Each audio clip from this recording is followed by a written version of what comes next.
Este projeto foi contemplado com recursos da Lei 14.017/2020, Lei Aldir Blanc, por meio da Secretaria Municipal da Cultura de Fortaleza.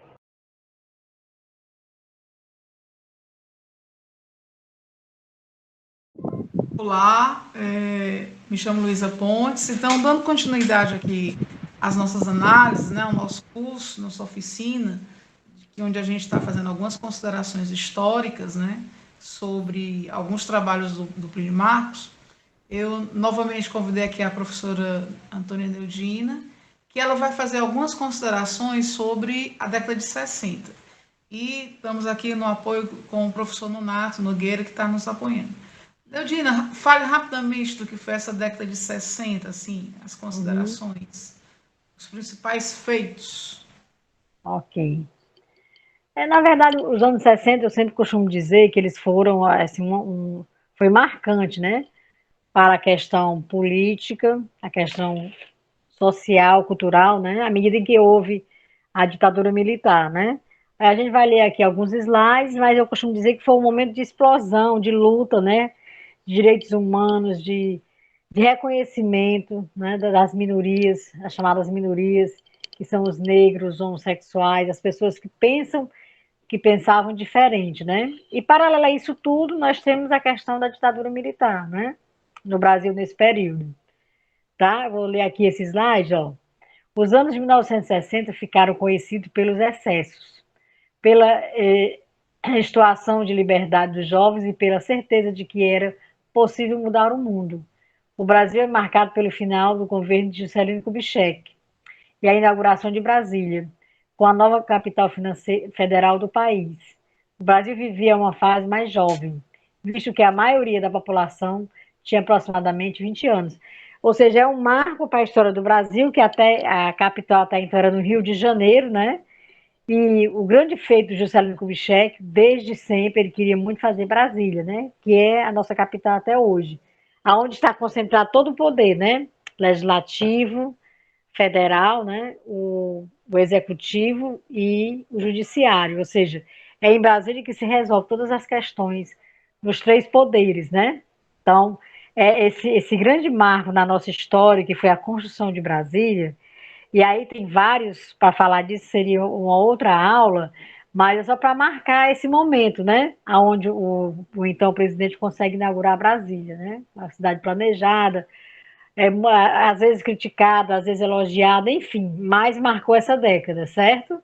Então, tudo isso aconteceu, né, nesses aspectos, para dar, talvez, ao momento especial ao Brasil, porque, paralelo a ditadura militar, tinha a luta cultural, como eu já falei, né, sobretudo da cultura no Brasil. Pode passar o slide, que eu vou pular isso aí. Aí nesse slide foi aquele embate, né, da guerra dos Estados Unidos Sim. com a Rússia, né? E aí nós É que é temos chamada, chamada que Guerra era a Fria. guerra chamada Guerra Fria, né? Tá, foi importante também, lógico, mas aí a gente tem, logo depois, acho que vai ter os slides, se eu não me engano, que vai falar de voltar a esse momento também, né? Aí aqui nós temos outra coisa importante, foi a chegada do homem à Lua, né? Que inclusive até hoje tem gente que não acredita que isso aconteceu, né? Porque os Estados Unidos foi o primeiro, talvez um dos primeiros a pensar isso e conseguiu efetivar lá em 1969, que já é o final da década de 60. Ou seja, é importante também, né, frisar isso, mas o mais importante se dá através do embate político e das revoluções, né, que são feitas durante esse período, tá? Pode passar aí. Mudança de comportamentos também, né? Sim, aí aqui, exatamente, houve nesse momento, eu costumo dizer, talvez a década de 60 tenha marcado para sempre as nossas vidas, no sentido cultural, né, de manifestações de luta pelo feminismo, inclusive, vamos ver agora nesse slide, né, a questão onde as mulheres começam a cada vez mais lutar pelos seus direitos, né, para estar perseverantes e conseguir a sua libertação no sentido maior, que é de poder ser dona do seu próprio corpo, do seu próprio pensamento, né? Experiências com drogas são dissimuladas nesta década. além de uma revolução sexual e a presença de protestos pelos jovens contra o endurecimento dos governos. Neste mesmo período, entre o surgimento do feminismo e de movimentos civis a favor dos homossexuais e negros, os hippies é um dos movimentos comportamentais mais intensos e que marcaram a história com protestos contra a Guerra do Vietnã e a Guerra Fria, né? Ou seja, existe até hoje um certo preconceito, né, com os hippies, com as feministas, as mulheres. Nós todas deveríamos ser feministas pela questão da luta, né, de querermos compactuar com a vida melhor, com mudanças, porque nem sempre as mudanças são bem vistas pela sociedade, né? Principalmente quando vem das minorias, consideradas minorias, né? No caso, é uma contradição. Nós mulheres somos a maioria da população, mas sabe, somos consideradas em direitos a minoria. Né? Então, esse momento aí da década de 60, ele foi fundante para que nós conseguimos lutar. Todas as lutas que nós estamos até hoje, né? Ela vai nos conduzir a partir dessa década. Então, isso é super importante. Ok? Aí aqui nós temos o futebol, né?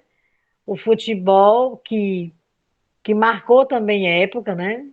Mas que, na verdade, era muito mais, digamos assim, uma cortina de ferro, né? Ou seja, ganhar uma Copa do Mundo, do ponto de vista econômico, não vai mudar nada na nossa vida, né? Então, a gente já falou sobre isso outra vez, e a Copa do Mundo vai marcar sempre, né? As questões, inclusive sociais aqui no Brasil. Mas, tipo assim, o futebol, ele desvia a atenção da ditadura militar, né?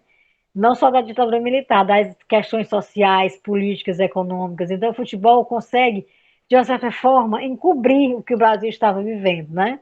A maioria da população se deleita com os jogos, mas, no fundo, a gente deveria se deleitar com outras coisas, com as questões políticas revolucionárias. Mas não tenha dúvida de que marcou também essa década, né? Aí o futebol do Brasil, como marca até hoje, né? Em tempos de Copa, a gente esquece de tudo, a maioria das pessoas. E sim, não vai significar do ponto de vista. Eu gosto de futebol também, estou dizendo o seguinte, mas isso não pode te impedir. O Brasil ganhar uma Copa não vai dizer que isso vai ser a melhor coisa do mundo para a nossa economia, para a nossa sociedade. Pode Com passar o slide. certeza. Outros aspectos aqui que ele vai falar, né? São da questão dos anos 60, que nós vamos ter os festivais, né? Vai ter muitas lutas, não só aqui, vai ter, que ele está falando aqui em cima, se eu não me engano, da Bossa Nova, né? Ou seja, é uma efervescência cultural de cantores que trazem para suas canções a dimensão cultural do Brasil, né? E por isso vão ser perseguidos, vão ser criticados, e às vezes, com certeza, alguns deles foram até exilados por conta disso, né? Aí ele vai falar que a televisão passa a ser considerado um meio de comunicação, ou seja, é uma década que vai marcar esse momento, porque a televisão é de 1954, mas em 60 vai chegar a televisão colorida, né? Ou seja, é uma Isso, mudança, a grande mudança também no meio de comunicação, que até com hoje certeza. a televisão representa o poder de influência que a televisão tem até hoje, ela é muito, muito importante, né? Ou seja, por conta dessa necessidade dos brasileiros se informar, mas as informações, elas vêm através da televisão. E hoje, né, se a gente trouxer para a década de hoje, tem a questão da fake news que está aí, mundo afora, né? Mas a televisão, ela é e foi um veículo importante, até hoje para nós, né? Se for E um também um jornalismo. eterno sonho de consumo, né? Porque Sim, nessa época todo mundo queria ter uma televisão, mesmo que fosse preto e branco. E, logicamente, a televisão colorida que viria depois iria, né, marcar um ficar para grande, sempre, né? grande efeito. Isso. Hoje todo mundo tem uma Hoje a televisão em televisão casa, não só precisa. falta você botar dentro do bolso, né? A televisão, né? É Exatamente, interessante isso. com Aí, certeza. dando continuidade aí, o que, que nós temos mais? Nonato. Próximo slide. Pronto. Ah, Esse momento aí, que é do King, né, eu acho fantástico, porque ele ocorreu na década de 60, e até hoje essa luta do negro, né, esse reconhecimento da raça negra, ainda é colocado em questionamento. Né? Lá nessa época, acho que foi em 60, não lembro agora qual foi o período, mas o que, que aconteceu? Ele tinha um sonho, né? Dizer, qual é o sonho dele? Era justamente esse reconhecimento, né? essa valorização, porque o King, ele foi o quê? Ele foi um ativista, né? Que, logicamente, ele quis essa valorização. Então, o Martin Luther King, ele foi, na verdade, o quê? Uma bandeira, né? Infelizmente, foi assassinado no dia 4 de abril de 68, né? E é interessante porque, se a gente fizer um paralelo para a nossa realidade, ainda existe esse preconceito racial, né? Pessoas negras morrem, são assassinadas, né? Quer dizer, vidas negras Sim. importam, mas infelizmente ainda há essa desconsideração, né? Sim, com certeza. Hoje a gente traz tudo que a gente vê. Eu acho que tem uma frase de alguns historiadores, a Emily Viotti fala isso também, de que um povo que não conhece a sua história está condenado a repeti-la, né? E a gente percebe isso até hoje, por exemplo. Nós temos essa luta, não só do Martin King, mas de outros também, né? Do Mandela, e aqui no Brasil de várias referências negras, que é uma luta constante, né? Ela não tem, essa luta ela é árdua, né? Ela é antiga, e hoje, em pleno século XXI, ainda se discute a questão racial no Brasil e no mundo, né? Não só aqui no Brasil, mas no mundo também. Ainda se mata e se desconfia só porque é negro, né? Então, essa Isso. questão, mais uma vez, na década de 60, começa a despontar essas discussões, né? Para que, de certa forma, acabe com esse branqueamento da sociedade, não só brasileira, mas também mundial, né? Então, até hoje a gente percebe, o ano passado, 2020, nos Estados Unidos, aqui no Brasil, muitas pessoas, só por serem negras, né? Elas já passam a ser condenadas antes mesmo de fazer qualquer coisa. Então, é uma luta que não é fácil, é uma luta árdua, que até hoje, em pleno século XXI, nós continuamos fazendo, tá? Mas foi Isso. importantíssimo. Esse pontapé na década de 60 vai dar início a essa luta. Talvez se isso não tivesse acontecido, eu nem sei o que nós estaríamos vivendo, né? Mas é Com uma certeza. luta árdua, mas necessária e muito importante para a nossa sociedade. Pode passar o slide. Aqui ele vai falar do tropicalismo, né, que foi aqui no Brasil, né? Outro momento importante, ou seja, nós temos a nossa história cultural é maravilhosa, né? Que pena que muita gente não conhece, né? A gente não tem talvez esse costume de estudar história para conhecer exatamente o que aconteceu, né? Ó, em 1969 dá esse início do tropicalismo, sendo este um grande movimento cultural brasileiro. No mesmo ano acontece o histórico Festival de Woodstock, né, nos Estados Unidos, com a apresentação de grandes nomes do rock. Ou seja, não era só aqui no Brasil, né? Na verdade existia o Woodstock é conhecidíssimo, né? Mas existia muito preconceito em relação, porque estavam jovens e sofreu muitos preconceitos e críticas, né? E aqui no Brasil, Isso. todos eles, todos os protestos que culminavam por um mundo melhor, eu acho que a grande frase da década de 60 é isso, uma luta por um mundo melhor, né? Por quê? Porque esses jovens da época estavam lutando pela sua liberdade, né? A liberdade não que é de expressão, que é cultural, que é política, né? E, sobretudo, de liberdade, né? E aí existe Isso. muito preconceito, inclusive até hoje, né? De liberdade, que os jovens, talvez, alguns cometem excessos, mas nós não podemos fazer o achismo pela exceção. Nós temos que ver a regra como um todo, né? Então, a Com luta se certeza. dá, o embate se dá na liberdade política, social e, sobretudo, cultural, né? A década de 60 ela está recheada de momentos históricos, culturais maravilhosos que nós precisamos cada vez mais aprender e conseguir compreender essa década, sem partir do pressuposto do preconceito, mas sim da possibilidade de mudanças, de ter uma sociedade melhor para nós vivermos. Pode passar. Né? Certíssimo. Nós vamos ter aqui a ditadura militar no Brasil, né? Que eu costumo dizer que muita gente nem acha que teve ditadura, né? Mas, na verdade, ela aconteceu, ela foi cruel e ela massacrou muita gente, né? A ditadura militar no Brasil foi instaurada por meio de um golpe organizado pelos militares a partir de 31 de março de 1964, concluído por meio do golpe parlamentar. que se deu em 2 de abril de 64, né? Ou seja, esse golpe ele existiu, né? Foi muito cruel, porque houve uma repressão muito grande, né? Principalmente com as pessoas da linha de frente, que eram o quê? Exatamente esses cantores que participavam de festivais, que faziam músicas que criticavam esse momento político do Brasil, né? A democracia estava super comprometida, né? Porque os militares se apropriaram do poder e eles tinham a repressão na mão, né? Isso foi verdadeiro, é claro.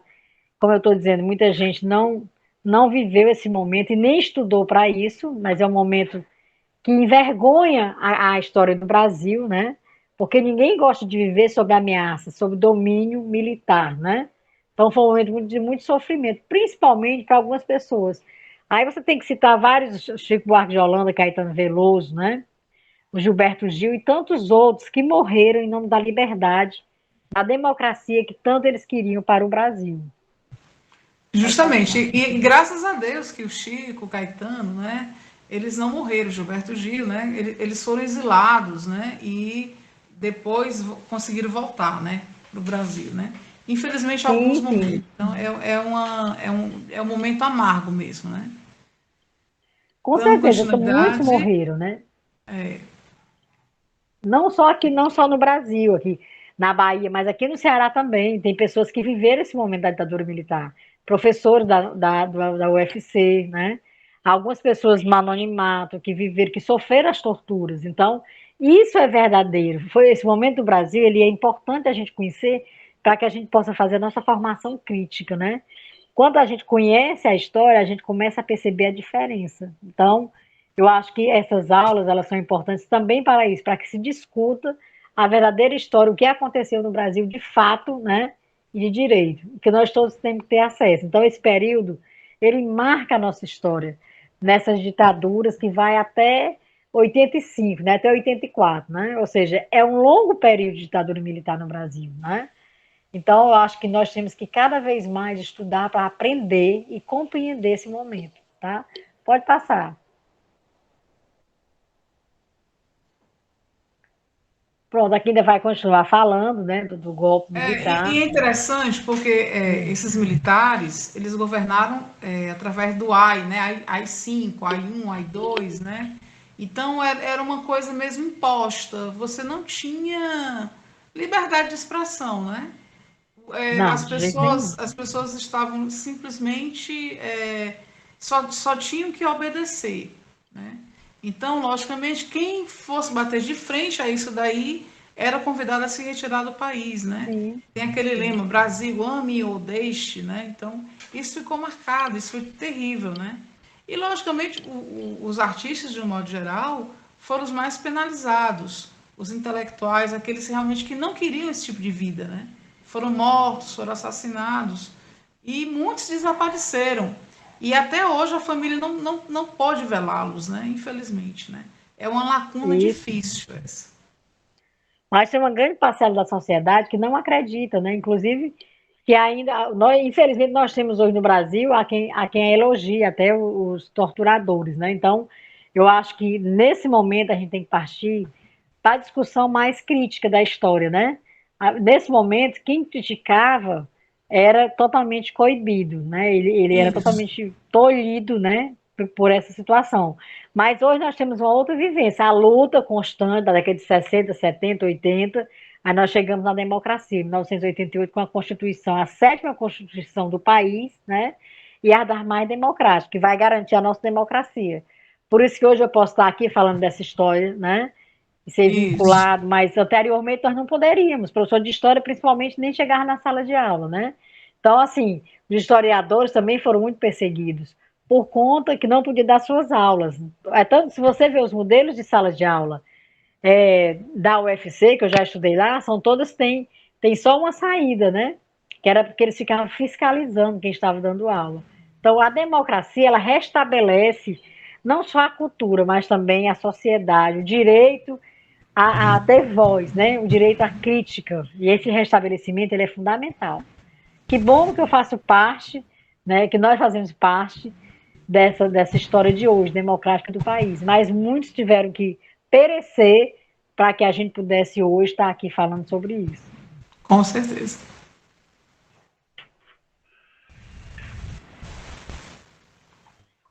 E alguma observação mais, assim, que você queira fazer?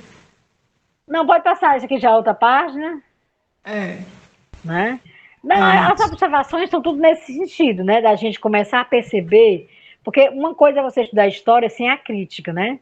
Então, assim, eu acho que a história, ela percebe, ela tem que ser organizada a partir de uma crítica. Não é a crítica pela crítica, mas é a partir do que você lê, do que você comenta, né? Do que a gente percebe nas entrelinhas. Então, esse momento da década de 60, para mim, é um momento importante. Momento da ditadura, mas, paralelo a isso, nós temos uma luta de intelectuais, de cantores, de pessoas que fizeram parte da nossa história e que devem ser, até hoje, não só respeitadas, mas também trazidas para esse momento de hoje, para a gente lembrar o que nós passamos para poder construir a nossa democracia. Eu acho que isso Certíssimo. deve ser a pauta número 1 de todos nós que fazemos Pois parte dessa democracia. eu vou pegar aí o seu link, né, dessa história dos intelectuais, dos artistas, né? Nonato, pode ir para outro slide, por favor? Eu vou fazer um link, né? Tá aí os nossos Tá, militares, nossos governantes, né? E realmente sim, foi um que foi período um. difícil, né? Foram 5 governantes, né? E, na verdade, deixaram marcas profundas, né? E eles Isso, com perceberam que a certeza. ditadura ela enfraqueceu, né? Já no finalzinho, teve aquela marcha dos artistas em 68, né? No Rio de Janeiro, um protesto, né? Quer dizer, o povo era mais atuante, o povo ia à luta mesmo, né? E eu quero pegar agora, fazer um link no Nato. Vamos sair daí do slide, vamos lá para o tema de hoje, que é uma peça do Deixa, Plínio deixa eu Marcos. só. Porque ele vai Sim, falar exatamente diz. dessa época, né? Só para finalizar, para dizer o seguinte, que esse período, ele vai, como eu já falei, né? Mas a gente tem que estar sempre atento, né? E ver o que o Plínio Marcos fez, como ele mexeu com o que era considerado pessoas não gratas, digamos assim, porque contestaram a ditadura militar, né? E agora você vai dar continuidade nesse sentido, ok? Isso. Justamente fazer o link, né? Os Dois Perdidos na Noite Suja, ele se inspirou em um conto, né? E ele disse, foi um período justamente que talvez eu costumo dizer que foi um dos períodos mais ricos dele, né? Porque o quê? Ele vai escrever e dar voz àquelas pessoas que não tinham voz, né? É como o menino falou, né, o Roberto Bontempo, ele coloca o protagonismo em evidência, né?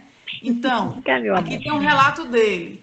Então, escrevi Dois Perdidos na Noite Suja para eu mesmo representar. Ator pequeno, sem nome, sem carreira, sem nada. Trabalhando de técnico na televisão Tupi, ninguém convidava para nada, ninguém me lembrava que eu era também ator. Então, escrevi uma peça como papel para mim, né? Ou seja, uma peça de 2 personagens, inspirada em um conto da Morávia, o terror, né, de Roma. Peguei o Ademir Rocha, que também estava desempregado, e chamei o Benjamin Catan para dirigir. E como não tínhamos local, fomos estrear no ponto de encontro, um bar na Galeria Metrópole, né, que o Emílio Fontana conseguiu para nós. Após o ano de 68, o teatro de Plínio Marcos era sistematicamente censurado. Até mesmo Dois Perdidos na Noite Suja e na Navalha na Carne, né? Então, veja bem, ó, pegando esse link aí de 68, ele vai fazer esse trabalho, ele chama o Ademir, né? E ele passa pouco tempo. Por quê? Porque justamente é mais um trabalho dele que vai ser censurado. Detalhe, só tinham 2 personagens. Então, de que trata a obra? A obra vai tratar do embate de 2 jovens, né, que vêm à cidade grande tentar sobreviver. E aí, eles estão em busca de melhoria de vida, eles trabalham no mercado. E aí, o que acontece? Um deles, que mora no interior e tal, tem uma roupa nova, quer um par de sapatos para arranjar um emprego. E eles fabulam um roubo, né? E aí roubam um casal de namorados E, para tristeza dele, o sapato não dá, o outro quer ficar com o sapato. Então, há uma confusão aí. Então, o embate vai ser justamente aí, desses dois, né? Numa situação decadente. Aí, o que que acontece? Ó, claro, né? A peça foi liberada, certo? Aí, o que que acontece? Ele tenta novamente, né? Aqui, a Nidilícia, que é muito amiga minha, foi quem me emprestou os 50, olha aí, os 50 mil reais para montar a peça. O Buca, outro amigão, outro dinheirinho.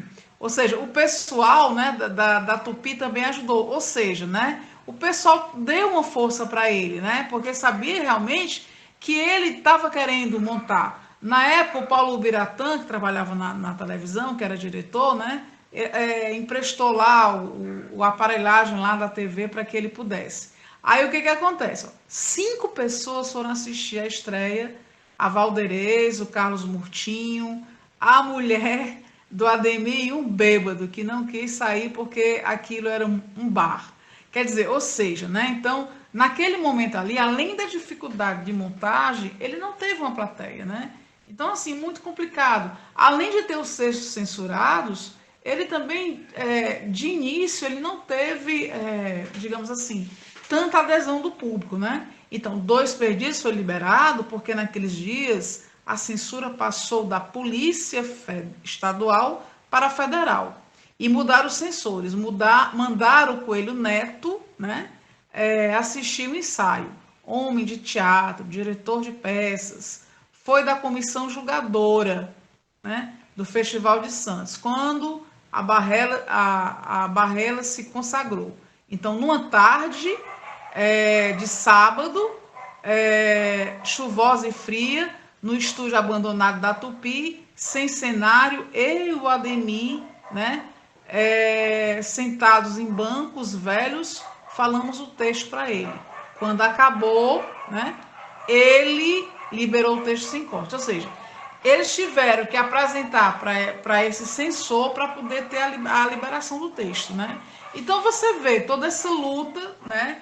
Ele queria realmente ter o prazer, ele mesmo queria ter o prazer, né? De ter escrito e de ter ensinado o texto dele.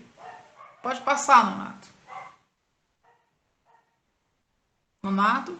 Aí tem uma foto muito legal. Essa foto aqui é muito emblemática, né? Da época do Plínio Marcos, com a Ademir, né? Inclusive, essa foto, ela teve recentemente numa exposição, né? Comemorando aí os anos de nascimento do Plínio, né? E é interessante, porque é um achado. Na verdade, é uma foto de família, é uma foto de baú mesmo, não? Então, olha, a peça estreou no Teatro Arena, São Paulo, em 66, né? Então, Dois Perdidos na Noite Suja, né? Marcou esse período aí. Essa foto é do Derli Marx, tá certo? Uma observação importante. Todas essas minhas fotos, eu estou colocando o link, né? Para que você tenha acesso, quem tiver interesse, ter acesso. Aí vamos lá, né?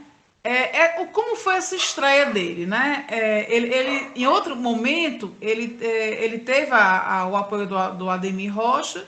Depois, o Ademir Rocha, por algum motivo, não continuou na peça. E aí ele substitui, mas ele tenta continuar com o trabalho, né? Então, na verdade, é um ping-pong, a gente costuma dizer que é um ping-pong, desses dois homens, né, brigando para tentar sobreviver, né, em uma cidade. Então vai ter um clima de quê? De desamparo e desespero desses homens, né? Tá certo? Por quê? Porque há uma agressão, né? E há um assassinato. Então, assim, mais uma vez, ele vai trabalhar essa temática dos excluídos, mas essa relação da sobrevivência também. Isso é muito forte também nos textos do Plínio Marcos. Não só aqui na década de 60, mas na década de 70 também. Pode continuar, por favor. Nonato.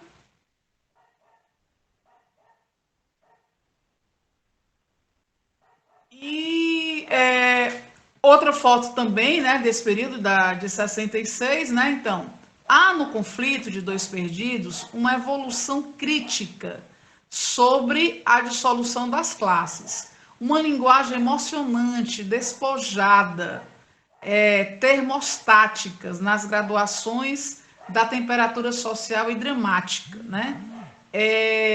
em que a palavra sobe e desce para determinar as situações humanas, levadas de limite em limite, até o extremo fatal e inexorável de uma realidade que condena. O final da peça é a hemorragia do câncer, né? Isso é muito forte, né? Impiedoso, cruel, antirromântico, salienta o crítico Alberto da Versa, né? Então, isso é muito forte, né? Logicamente que tinham pessoas que iam assistir a peça e não gostavam, né? Porque aqui ele vai desvelar toda uma realidade. E aqui nós temos o quê? A gente vai ter a ficha técnica, né? Desse trabalho.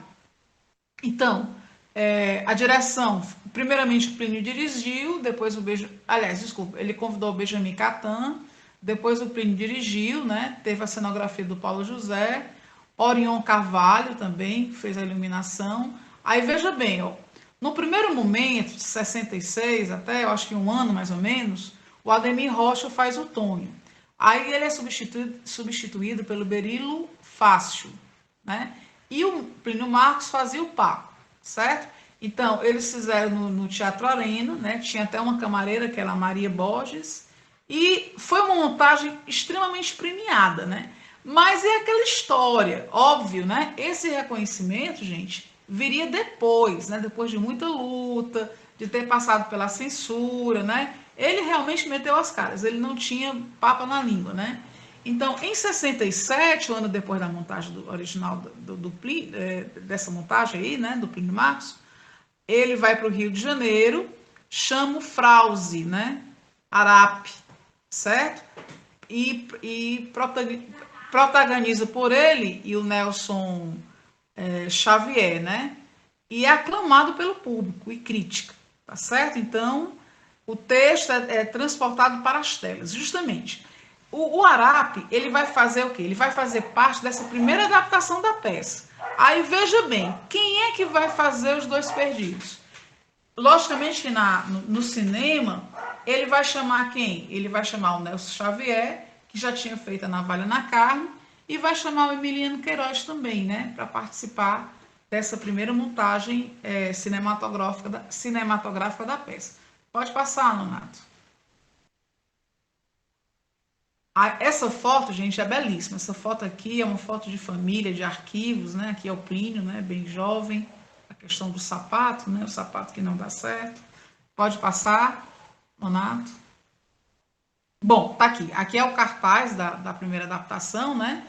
No caso, a direção é do Brás Chediak e o roteiro também vai ser dele. O Emiliano também vão fazer parte do roteiro, o Emiliano Queiroz e o Nelson Xavier, certo? E é muito, muito legal. Por quê? Porque Os Dois Perdidos aqui, ele procura, na verdade, o roteiro, ele procura ser bem fiel à peça, né? Então, como eu já falei anteriormente, ele trabalha de uma forma bem introspecta e chama a atenção, né? Pela boa interpretação. Agora, detalhe. Aqui, gente, nós não estamos mais em 60, na década de 60, né? A gente vai estar no ano de 1970, que é a primeira adaptação para o cinema da peça, tá certo? Pode passar, Nonato. Outro cartaz da peça, né? Como eu já falei anteriormente. E, logicamente, agora ele vai ter... Logicamente que quando o trabalho vai para o cinema, ele se consagra com esse trabalho e realmente, tirando A Navalha na Carne, talvez o Abajur Lilás, Os Dois Perdidos é uma das peças mais montadas que o Plínio tem, né? A música foi composta pelo Almir Chediak, né? Interessante, né? Então, ele realmente deu certo, é um trabalho realmente que conseguiu marcar esse período aí da década de 70. Pode passar, Nonato. Já falei aqui da ficha técnica, né? Aqui eles vão para o Teatro Arena, né? Bom, e aqui tem a sinopse, né? Tonho e Paco vivem o quê? Num pardieiro, trabalham no mercado, Tônio se desentende com um carregador que o humilha e quer se aproveitar. Paco, para ridicularizar o companheiro, ao saber que Tônio tem um revólver, né, propõe o quê? Um assalto. Ante a recusa de Tônio, Paco mete-lhe sobre um acordo de conciliação, né, que fizera com o carregador que havia humilhado o primeiro. Então, diante disso, Tônio acaba concordando. Os dois assaltam o casal e na divisão do roubo, Paco tenta enganar Tônio. Cansado de humilhação, Tônio empunha sua arma contra Paco. Então, o embate vai estar justamente aí. Esse não se assusta, lembrando que falta munição. Tônio tira uma bala do bolso, né? Ele não esperava por isso, né? O Paco não esperava por isso. Carrega a arma e obriga Paco a bancar uma mulher. O deslance dessas vidas, né, marginais, será trágico, justamente, né? O outro está tão cansado da humilhação que tenta, né, colocar para fora esse desamor, né, esse desabor, digamos assim, essa situação delicada, né? Muito bem. Aqui, pessoal, nós vamos ter o cartaz da segunda montagem, né, do filme, né, que foi justamente entre os anos de 2002 e 2003, né? Agora, detalhe, se a primeira adaptação era uma adaptação mais introspecta, aqui o que vai acontecer? A gente vai ter uma adaptação mais o quê? Mais, sem ser introspecta, mais aberta, digamos assim, né? Então, eles foram para Nova York, tá certo? O José Joffre vai dirigir, né, esse filme. E chamam quem? Chamam o Roberto Bontempo e a Débora Falabella. Então, vão ser um casal de imigrantes que vão lá para Nova York, né? Tentar a vida, né? Ok? Então, o roteiro do Paulo Henry, o diretor de fotografia, Nonato Estrela, e a montagem é do Eduardo Escorel, tá certo? Então, o Roberto Bontempo era o segundo trabalho dele em relação ao Plínio, né? Ele também vai ser o coprodutor.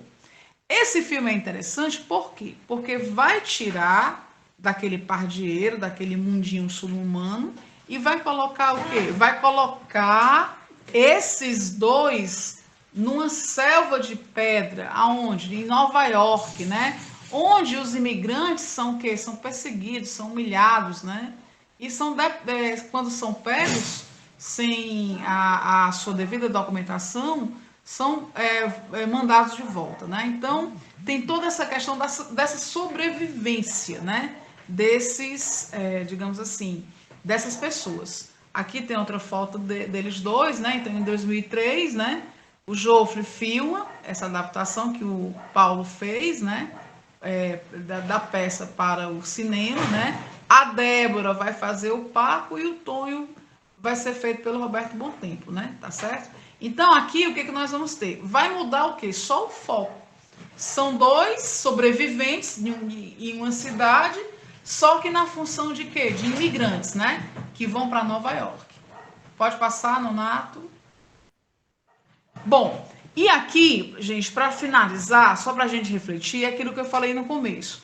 O submundo se tornou protagonista em suas mãos. Essa frase aqui é do Roberto Bontempo. E é verdade, né? A década de 60 foi uma década em que o Plínio Marcos, ele vai justamente denunciar. Ele vai pegar esses personagens do submundo e vai dar voz. Então, nós temos o quê? Esses sobreviventes sociais, né? Com os dois perdidos na noite suja. Nós tivemos, né? A Navalha na Carne e nós tivemos também o Abajur Lilás, que todas essas peças, elas foram o quê? Devidamente proibidas, né? Por quê?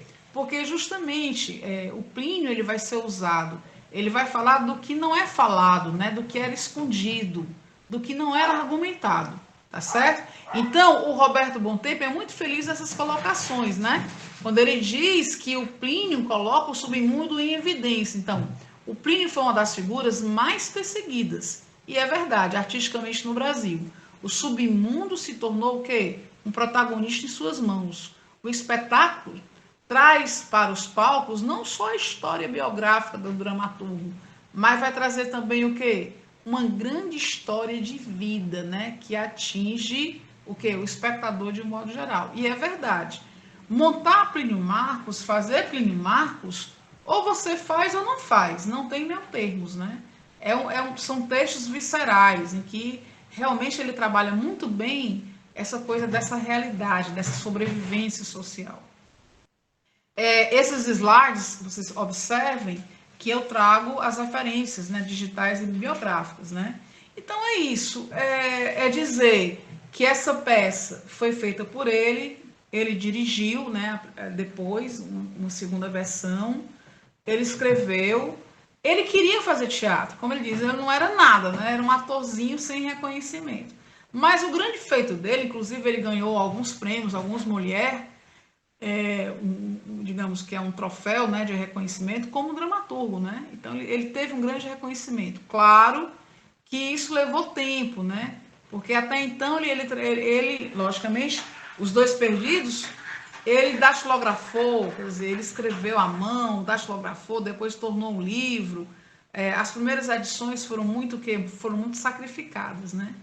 E logicamente, né, eu posso dizer que Os Dois Perdidos é uma das peças mais conhecidas dele, mais montada dele, né? Então, lutou bastante, foi preso 18 vezes, graças a Deus que não mataram, né?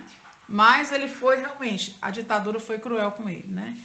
E essa obra, há pouco tempo, todos os seus escritos, peças, crônicas, né, romance, eles foram eternizados, né, pela Funarte, né? Então tem toda a coleção dele. E isso é muito bom, por quê? Porque o Plínio ele vai ficar imortalizado, né? Para as futuras gerações, né? Só para fechar, nós sabemos que ele nasceu em 1935, e faleceu em 1999, né? Então, quero agradecer aqui a professora Neudina, né, que nos ofereceu essas observações, né, da década de 60, professor Nonato, que está me ajudando aí nas gravações, e é isso.